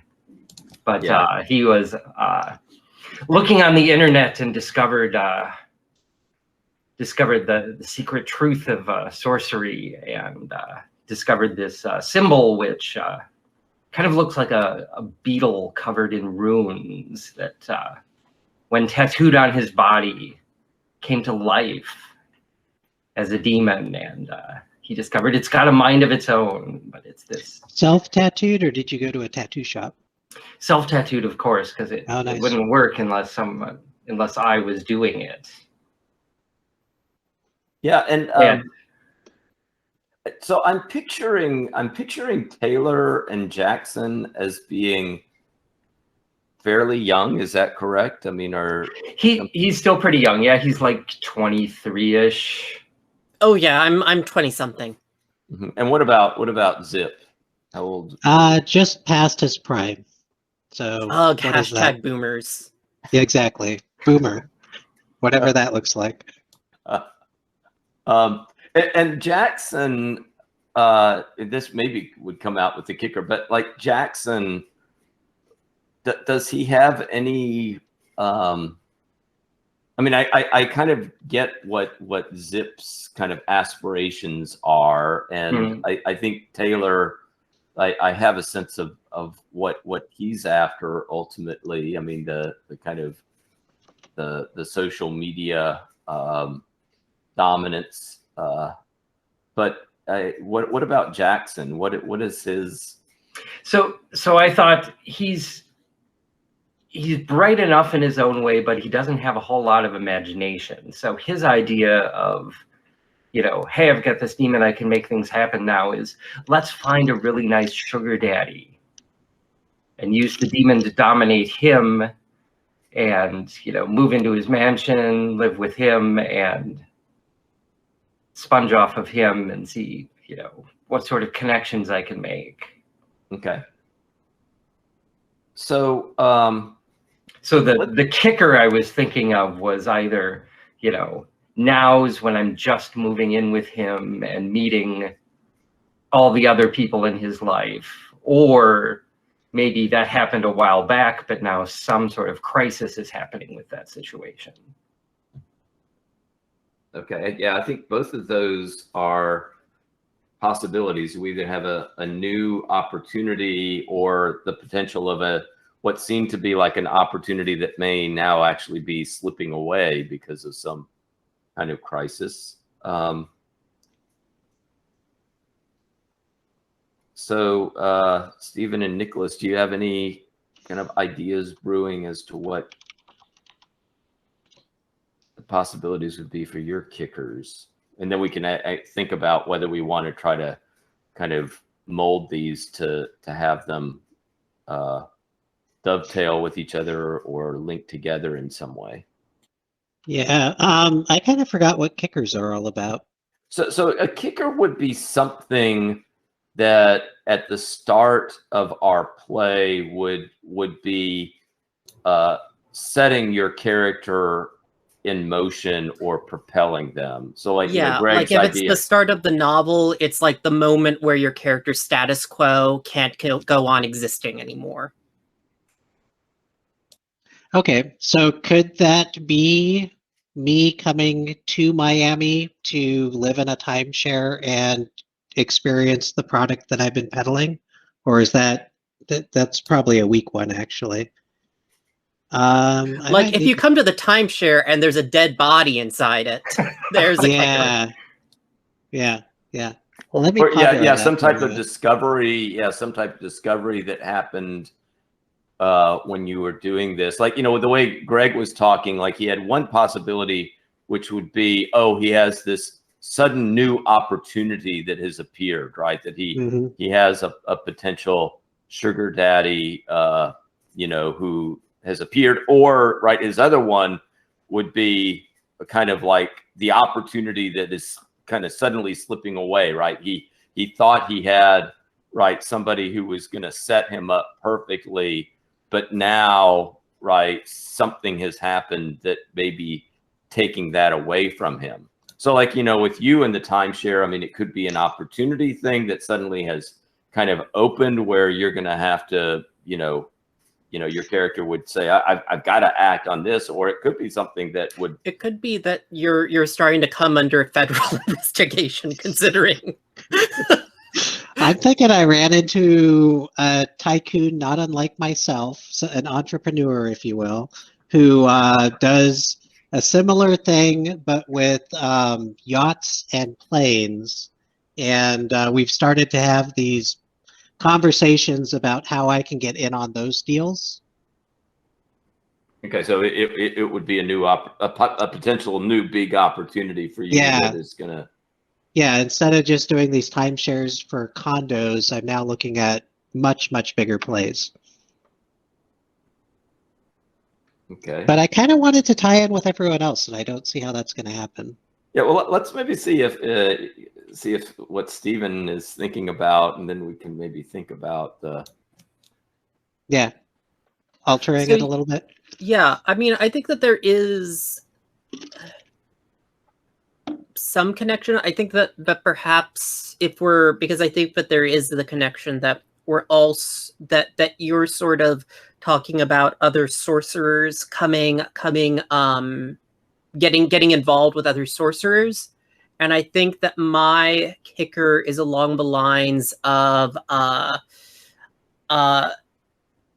haters gonna hate have vandalized my Twitter and have like doxed me with like threats. And I think that like they've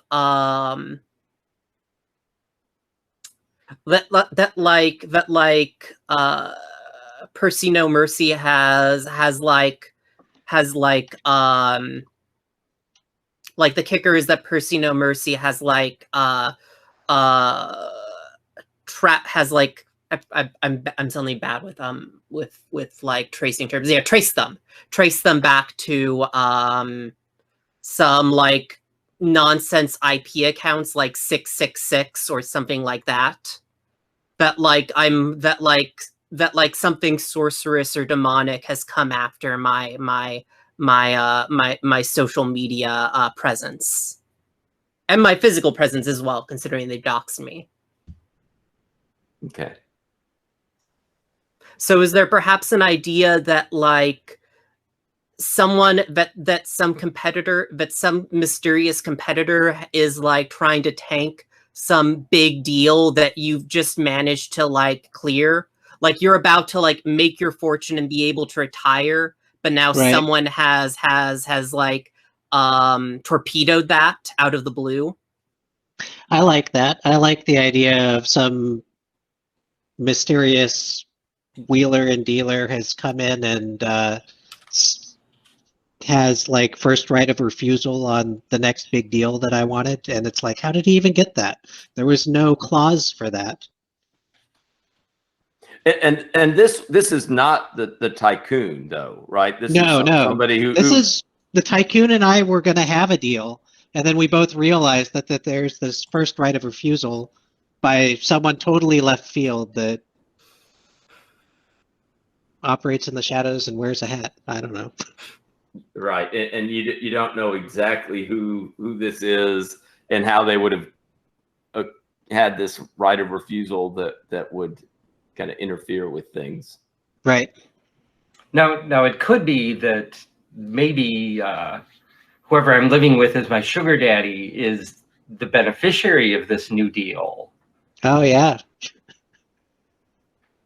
And so there's sorceress goings on in his life suddenly, and I'm like, oh shit, yeah, what's going on with this? Yeah, so it's maybe like the kicker that your daddy has gotten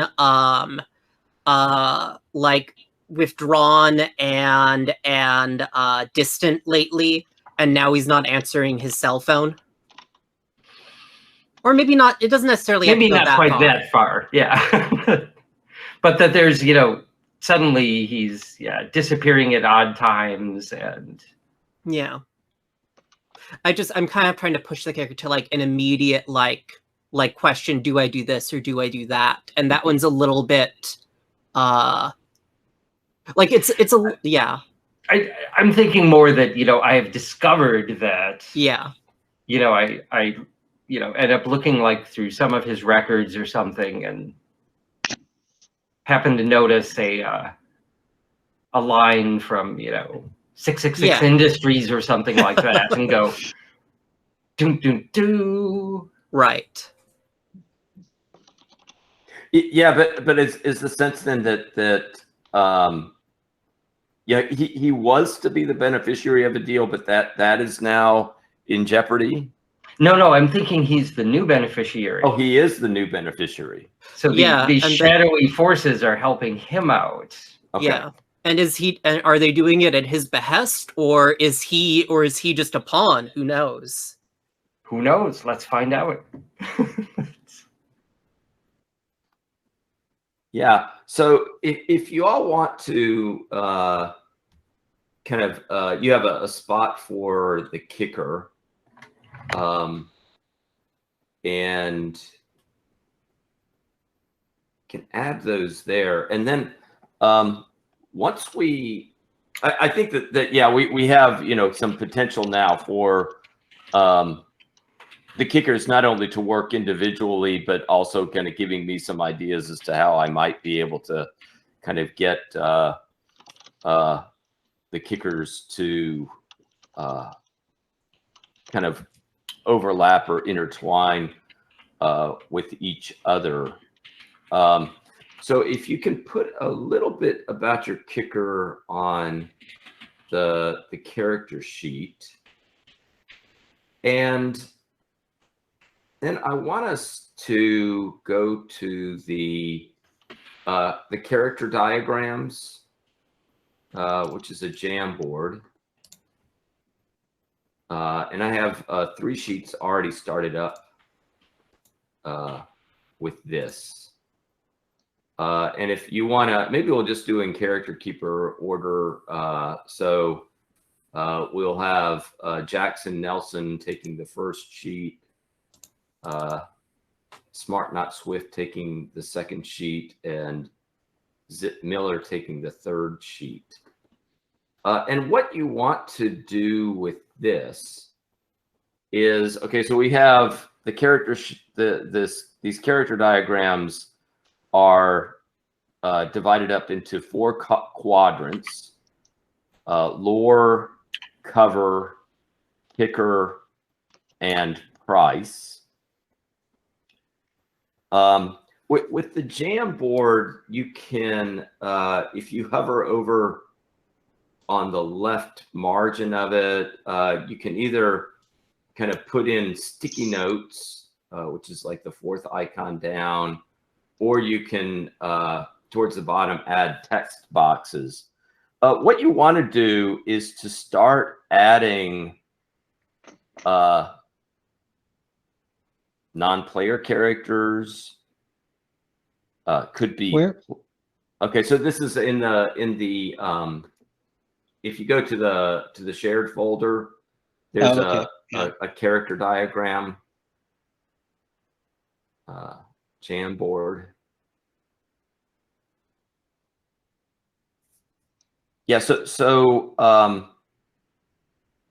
you want to add things like characters, places. It could be items or objects that would be associated with your kicker, with your lore, your cover, and your price. And initially, just kind of add them out towards the edges of the diagram. Okay, so like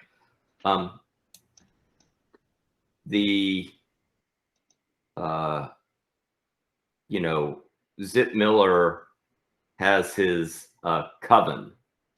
So under the lore, you might, you know, if your coven has a name, I mean, you could right now just put coven there, or you could put the name of the coven.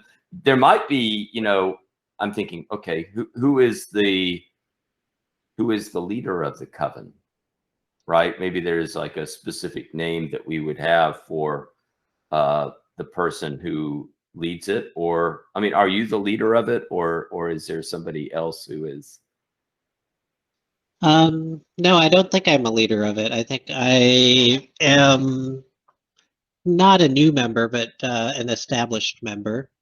But I do have, like, Mr. Valentine was the tycoon friend of mine, so he would go under lore or Could be cover. something, right? Or it could be cover. Cover, yeah.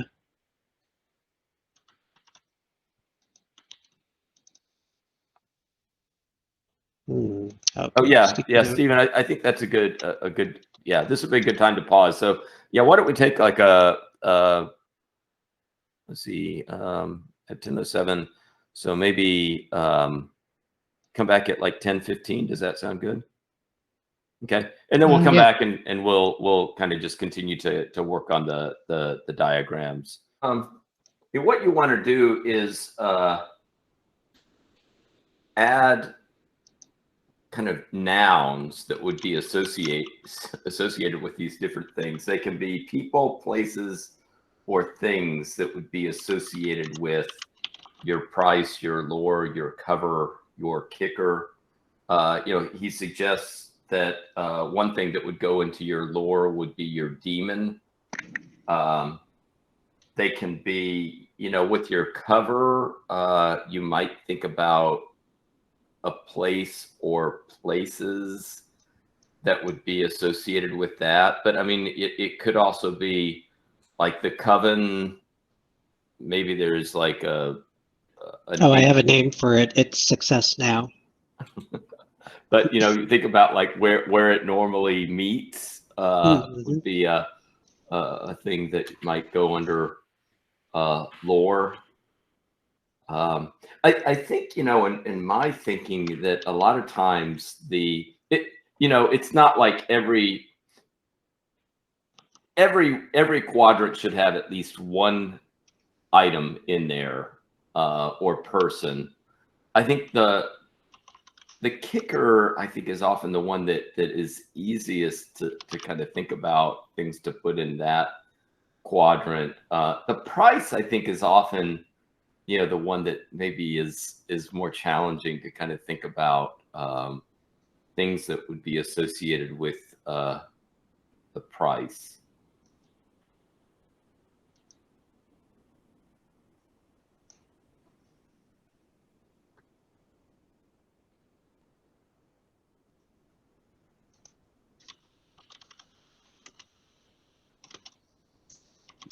But part of what this is giving me is kind of material that then I can work with over the next week in kind of thinking about like the opening scenes that would kind of set everything kind of moving forward.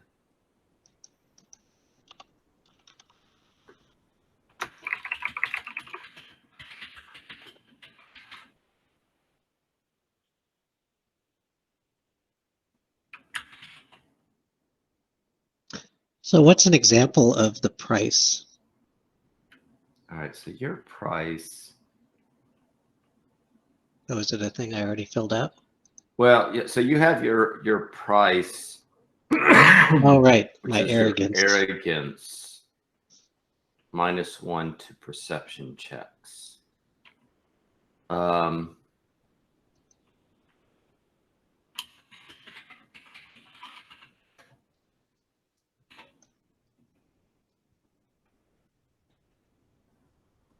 So, for example, what I was thinking with my price was there's a former roommate that I bailed on to go live with my new wealthy lover who, left under bad circumstances in the impulsive decision, thinking about no one but myself. Right. So actually, Mr. Valentine, the real estate tycoon that I'm sure I've got to deal with, could actually go under my price because I'm arrogant to think that I could even get a deal with that guy.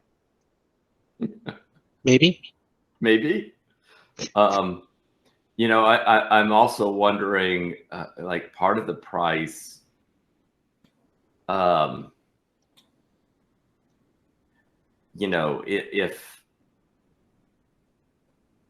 I mean, you may not perceive somebody who is an enemy that you have created because of some deal, or perhaps you maybe have failed to perceive that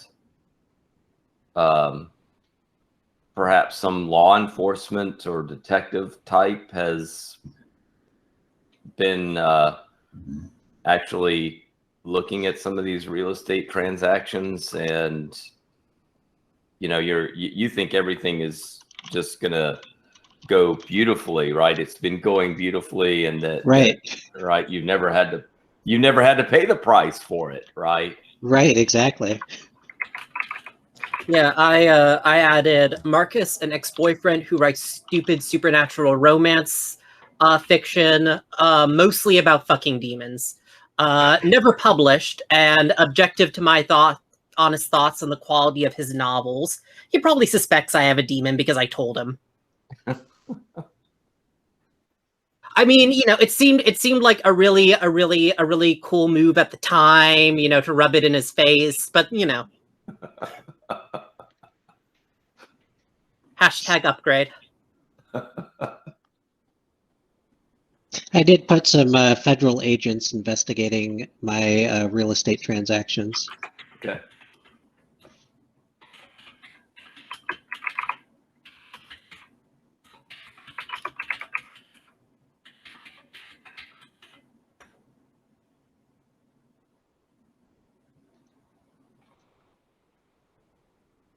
I do have to laugh on the idea of a sugar daddy, because I live in Orlando, and we have Orlando.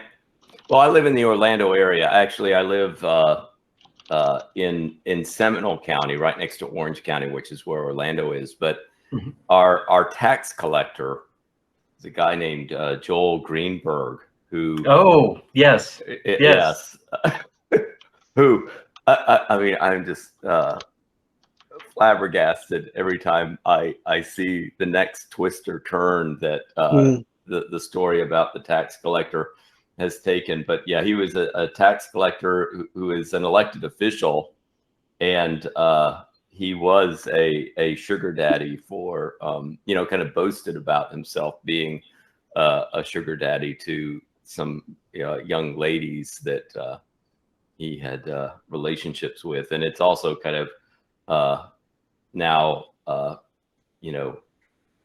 bringing other people in his net, right? That he had ties to a guy named Matt Gaetz, who is in the U.S. House of Representatives, but he was a friend of Joel Greenberg and was kind of involved in some of these transactions of our esteemed tax collector.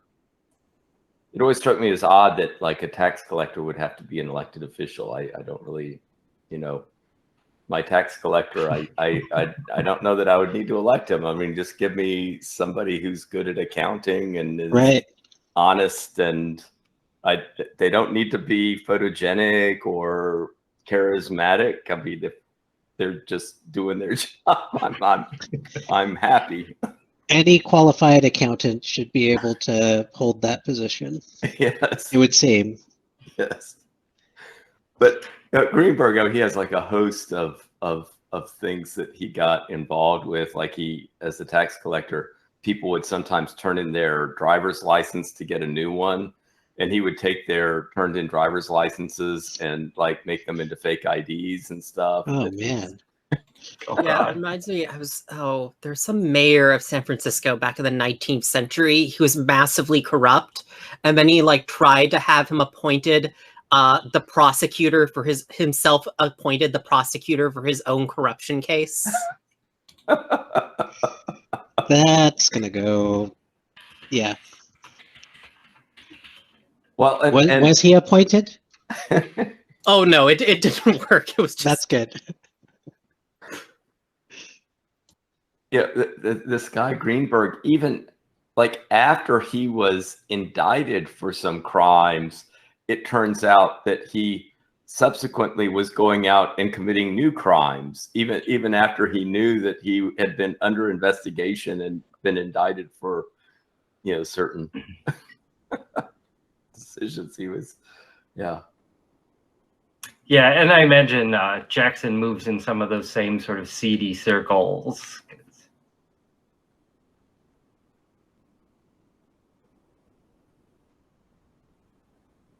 But gay.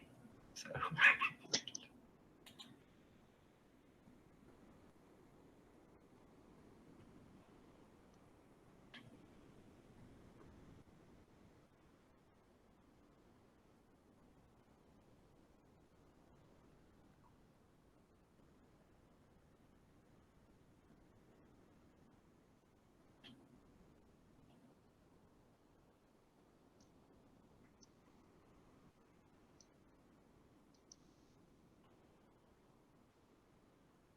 Yeah, Stephen, I was thinking about like with your cover, like your fan base.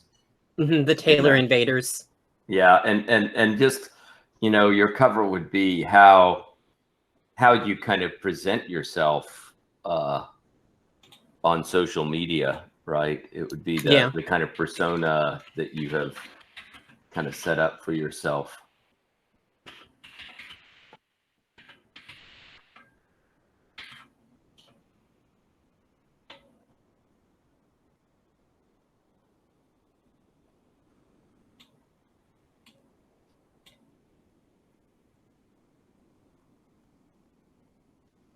Are you purely on Twitter, or do you have? I mean, I have other social media platforms, but I'm not 15. I don't use face chat or whatever they call it. I forget the big current 15 social media thing is. TikTok? TikTok? I think there's another one, but yeah, that's one of them.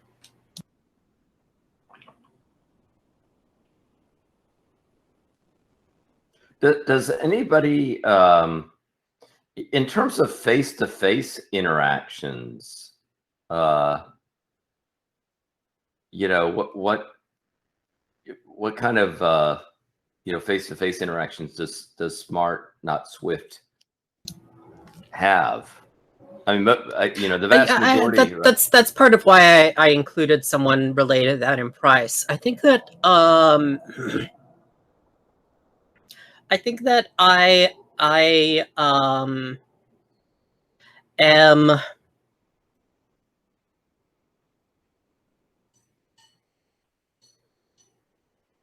like, I find it actually very difficult relating to people in a meaningful way, because I think that I'm both a little bit self-absorbed, and I also think that I confuse like honesty with being helpful. Like, I'm being honest, so I'm helping you, clearly.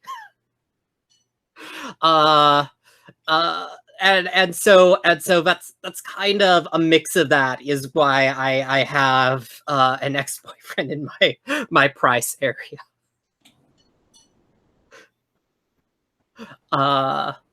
And Stephen, I was thinking that maybe our characters knew each other through the clubs. Yeah, probably. You know, just sort of know each other by sight. We may or may not know whether the other one is a sorcerer. Mm-hmm. Well, why don't, you know, in at least one of your diagrams, why don't we put the name of a club? Already did. Oh, you already have it? Okay. Yep. What's the name of your club? Twist. Cool. I'll just add that to mine as well as part of my cover. I think Zip probably goes. Sorry. You're sort of I'm trying to figure out if. breaking up in the stream. Can you hear me now? Yeah. Yeah. Okay. What is Twist like? I'm wondering if Zip would hang out there or not. Does it have like nice patio, shade, palm trees, that whole vibe going on? Could be. I think we can make it up. It's the name of an actual dance club in. Or it could be that it is in the immediate vicinity where some of your timeshares are located. Because you know you got to do business someplace kind of neutral. So I'm thinking maybe this is the go-to spot for conversation and execution of contracts and all that. I think of it as a big sort of like bar complex sort of thing, where they have, you know, the big room where they have the big acts, and then they have a whole bunch of other smaller bars in different parts of the building or outside. Yeah. So they've got some outside seating with some calmer music going on. It's not always the booming scene. Does Zip have a does Zip have an office? Like, you know, does he have his business? I mean, is he purely mobile, or? He does have an office, but it's back in Colorado. So he's that's why I'm thinking something like Twist would be great for rent a private room, wine and dine your clients, and do business over a luxurious dinner or something like that. Okay, so if his office is out of state, yeah, like in Colorado, he's a new arrival in Florida. Then I think so. I think he's probably been here like 2 weeks. Okay, but why don't we, you know, in his cover, why don't you go on and put and you know, if you can come up with a name now, fine. Otherwise, just put real estate, office in Colorado.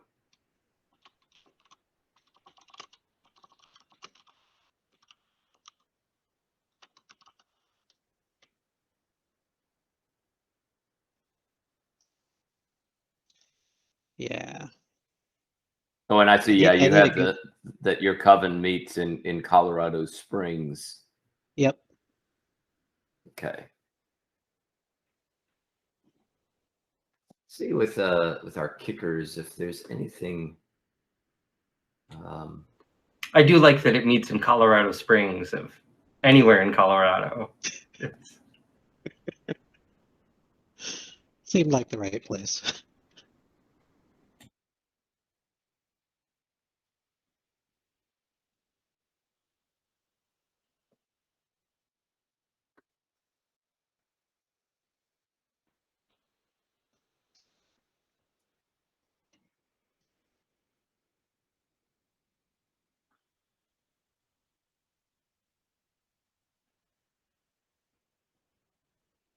Okay, so we Or have maybe this. also add Lucy's Internet Cafe as the IP location.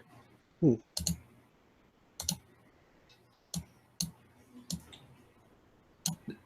that's where all the people who dox you show up? Yeah. So we have a bar rival going on in this game. I like it. Now Lucy's Internet Cafe is that is in South Beach. Yeah, I think that, yeah. Okay. Like it's local. It's not like someone doxing me from out of state or something like that. And do you know when with Mephistopheles was right? Do you know who this person is apart from their? No, I think Twitter? that's one of that's the sort of strange kind of part of why it's a kicker that I haven't been able to track it back to an actual person. Which is basically that's what my demon is good at doing, finding people on the internet and fucking with them. So I think that that's kind of part of the mystery of why I'm like concerned. Okay. And in terms of the lore, I mean, you have your demon up there. Yeah, I was thinking, like, I wasn't sure about what else to add. I think that there is probably I feel like there's some like old like pre-internet 2.0 message board that's been in existence since then that I've taken most of my demon lore sorceress lore from. That's like good. Mm-hmm. like I think that I'm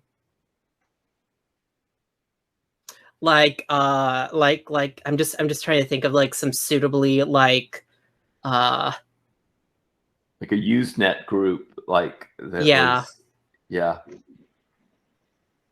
Yeah. Why don't you go on and add, and even if you don't have a nifty name right now, just at least put like some type of early internet or Usenet type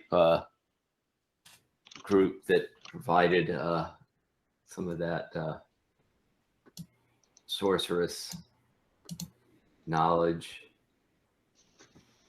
I've decided Zenith Estates is my real estate office in Colorado. Okay. I think it's a good name.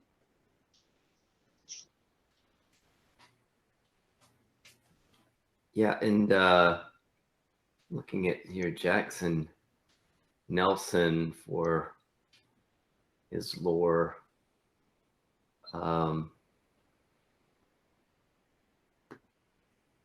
You have this website of True Knowledge. Yeah, I figured there's a website I stumbled across because I found some of the graphics of the symbols and thought they were cool. Yeah, and so is it that like there's actually nothing actually like Like there's no actual sorceress knowledge on the site. It's just the person who ran the site just scanned some pages and used them for like the the banner image. I was thinking it is actually Okay. sorceress knowledge. Okay. Well, Well, and like, there's a little yeah. like instructions on how to Mhm. use the rituals to summon these things. Cool. And, Okay. So he just knows that and sort of the related websites he's been able to stumble across for his knowledge of sorcery.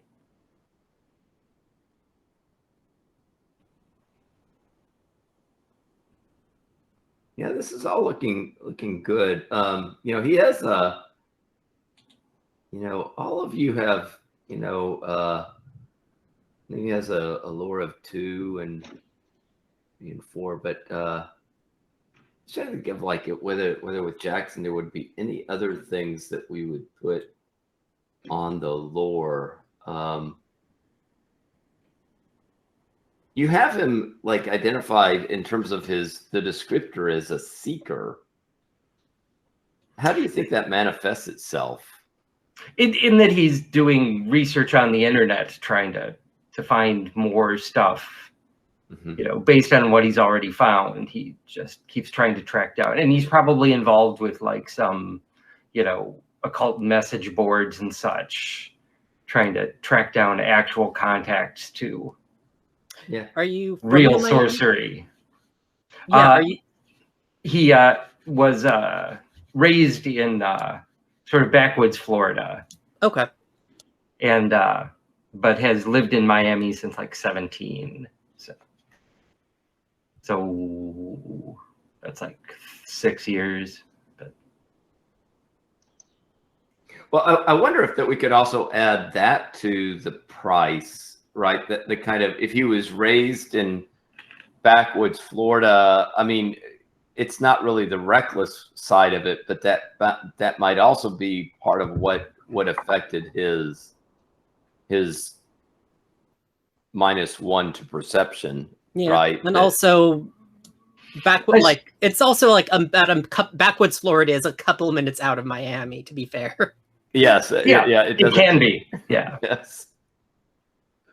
Yeah. Florida is a strange place. Yeah. Because, and part of what, like out of Miami, it doesn't take too long to get into the Everglades. I mean, that's right down there as well. So it's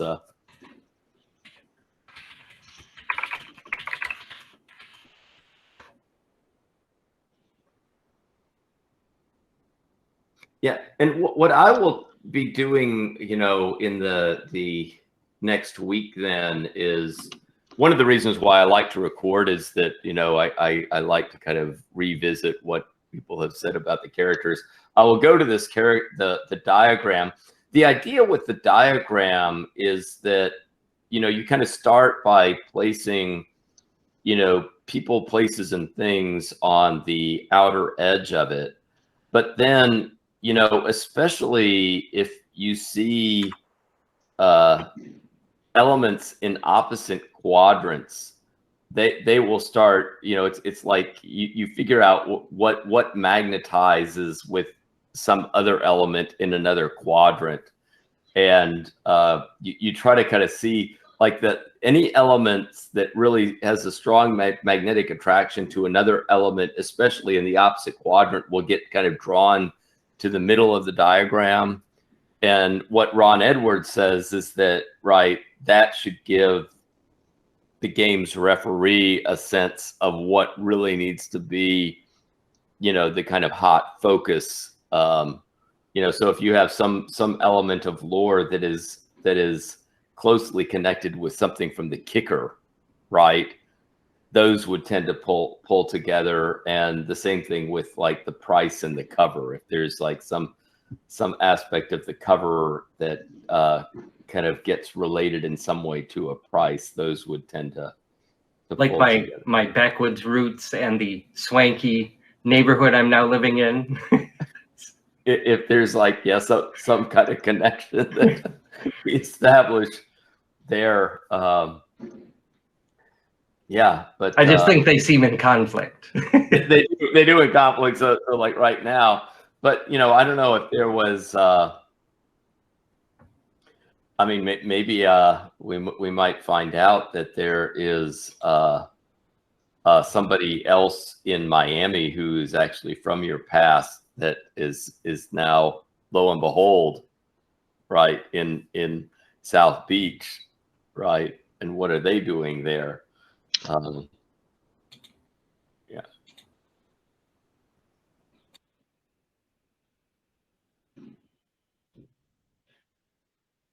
Yeah, so this is looking good. You know, I'm gonna have material to kind of think about, and I do like the fact that like I have some ideas of how these characters are going to potentially be drawn together, or that they'll have like storylines that will crisscross. You know, when we get into the play next week. You know, the way that you got a little taste of how the mechanics will be working. They typically always involve the rolling of these pools of 10-sided dice. You know, it's, as I say, easy if your character is somehow in conflict with or trying to do something opposed to another character. There is also a you know, if the character is simply trying to do something challenging, I will still, as the referee, figure out a competing pool of dice to kind of roll against you. If it's an easier type of thing you're trying to accomplish, my pool of dice would tend to be smaller. But if you know, I say, oh, that's going to be a really kind of challenging thing for you to accomplish, then my pool of dice would get bigger. And the game also it does try to kind of reward you know, when you get into the rolling of the dice, it does have a feature where it tries to reward I want to say good role playing, but it's really just kind of good ideas, right? If people come up with like an idea where I say, oh, this is really going to be helpful in terms of furthering the storyline along, or this really seems to be a decision that seems very in keeping with this character, I can award bonus dice for you to roll with your pool. And one other thing I would say about the mechanics is if you can think about sequences of actions, you can like start with one action, roll dice for that one, and try to gain some victories. And then if you can think of a subsequent action that would be related to that first one, you can add those victories to the subsequent roll. For example, if let's say there was I don't know, a guard in front of a door, and you felt like I need to get through that door, so I'm going to have to do something to take out this guard. You could start by saying, okay, well, first of all, I'm going to try to soften up the guard by kind of talking to them, getting that guard to be relaxed. And for that role, you would be using your will, right? It would be kind of like psychologically trying to kind of put them at ease. Maybe you use some ability from your demon to kind of confuse the guard, and right, so that they're going to have their defenses down. So you might make a roll there and be successful with that one, and maybe you get 4 victories in the pool of dice that you roll against the guard. And then you say, oh, and then I'm going to take him out, right? That I'm going to actually then follow that up with some type of physical action that I take against him. So now you might be rolling with stamina, but you would be able to also use those 4 victory dice in that subsequent roll that you used for the stamina, so that you can get it. If you kind of think about how you're going to work things together, you can try to kind of build upon victories that you have previously rolled and kind of turn them into benefits for another action that you take. Of course, if the first action fails, then you have to think of like some alternative avenue that you would be taking. Yeah, and then you can always you want to be kind of thinking about the abilities that your demons have. I think we would be kind of starting out. You have your the results of the binding roll, but I think you start off with the assumption that everybody's relationship with their demons initially are okay, that you've been kind of satisfying your demon's needs on a somewhat regular basis. But then, as the play goes on, right, we'll kind of, see what happens. And, you should always also keep in mind that your demons are not the only demons out there. And so, there are rules if you felt like, oh, it would be really nice if we could maybe contact another demon, maybe get some information from another demon. And so, they have these other sorceress rituals that you can kind of take to contact other demons. And then if you want to move on from there, you can try to kind of summon them to kind of bring them actually into our plane of existence. You want to do that. But, a lot of times in the game, just simply contacting a demon, if you successfully contact a demon, they're kind of around for about an hour to have some conversation with you. And that, just having the conversation with, another demon sometimes is a useful thing. But let me just pause there, see if there are any questions you all have at this point. I'd like to swap out one of my abilities now that I am possessed. Basically, the mental link doesn't seem like it's necessary. Any issue with that? That should be fine. That would be fine. Yeah. Do you have a sense of what the other? No, but I don't need to keep everyone on the line while I figure out what to swap that out for. Yeah, that would be fine to swap it out, because that wouldn't affect the binding roll, right? I mean that right. your lore and everything would still remain the same. Yeah. So any other questions at this point? Pretty good. Nothing. Okay. Yeah. And I think what I would like to do is, as the referee, just kind of look at what we have, replay the recording and then kind of get some things together. What the book suggests then is coming up with what are called bangs, where the referee the GM tries to kind of just set up some scenes based upon the kicker to really kind of get the sorcerers in situations where they need to make some type of action, right? I mean, it's kind of open as to what they do, but you do try to kind of part of my role is to try to regularly kind of present some situations where the sorcerers will be inclined to say, I can't just sit around passively, but I've got to do something about this. Yeah, and that's part of what the kicker is all about, right? It's to kind of right from the beginning of play have the sorcerers kind of dealing with some situations where they feel like they can't just be idle spectators, but that they have to do something. Okay, but if there aren't any other questions, I'm looking forward to this. I always find it a very fun and interesting game. I never quite know where things are going to take us, but I'll be eager to find out. And we'll be back next week at the same time.